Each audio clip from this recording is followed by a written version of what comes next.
রাজ্য সরকারের কর্মসূচি আমাদের পাড়া আমাদের সমাধান চলছে। বৃহস্পতিবার হাওড়ার শ্যামপুর এক ব্লকের গুডেপোল হাই স্কুলের আমাদের পাড়া আমাদের সমাধান কর্মসূচি ছিল। আর ৫টা কর্মসূচির মতো এটি হলেও ব্যতিক চিত্র দেখা গিয়েছে দিন। কর্মসূচি ভিজিটে আসা ডেপুটি ডিএলও উজ্জ্বল কুমার বিশ্বাস স্কুলের ছাত্রছাত্রীদের রীতিমতো অঙ্কের ক্লাস নিলেন, পাশাপাশি বিভিন্ন বিষয় মতো শেয়ার করলেন। স্কুলের মধ্যে এই কর্মসূচি হওয়ায় ভিডিও তন্ময় কার্জিকে আগেই বিষয়টি জানিয়ে দিয়েছিলেন।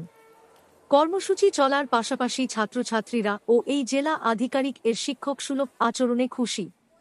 তবে স্কুল চলাকালীন কেন সরকারি কর্মসূচি আর সেক্ষেত্রে পঠন পাঠনের কোন ব্যাঘাত হচ্ছে কিনা এ প্রশ্নের উত্তরে বানেশ্বরপুর এক গ্রাম পঞ্চায়েতের উপপ্রধান অরিন্দম মণ্ডল অবশ্য জানিয়েছেন, কোনোরকম অসুবিধা হয়নি। উপরের অংশে ক্লাস হয়েছে, নিচের অংশে কর্মসূচি হয়েছে, এমনকি মিড ডে মিল ও খাওয়ানো হয়েছে, সুতরাং কোথাও কোনো অসুবিধা হয়নি।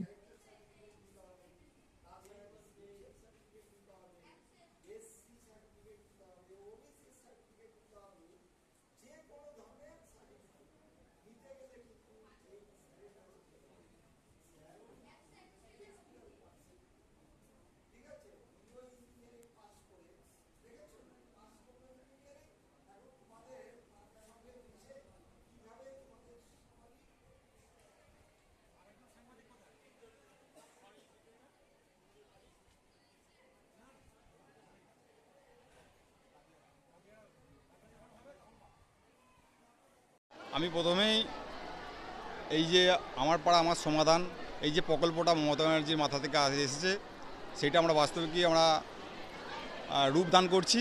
তার জন্য মমতা ব্যানার্জিকে, আমাদের মাননীয় মুখ্যমন্ত্রীকে ধন্যবাদ জানাই। তো এটা খুবই এক্সেপশনাল দেখলাম যে আমাদের যে উজ্জ্বল বিশ্বাস স্যার আমাদের মধ্যে উপস্থিত ছিলেন, তারপরে এই যে ক্লাস নিচ্ছেন, এটা আমি ওনাকে ধন্যবাদ জানাবো। কেন এইসব জিনিস এখন আর দেখা যায় না, যে উনি একটা আমার পাড়া আমার সমাধান ক্যাম্পে এসে তারপরেও ওই একটা ক্লাস নেওয়া, এই যে প্রবণতা, এই যে মানসিকতা ওনার মধ্যে দেখতে পেলাম, খুবই আমার ভালো লাগছে।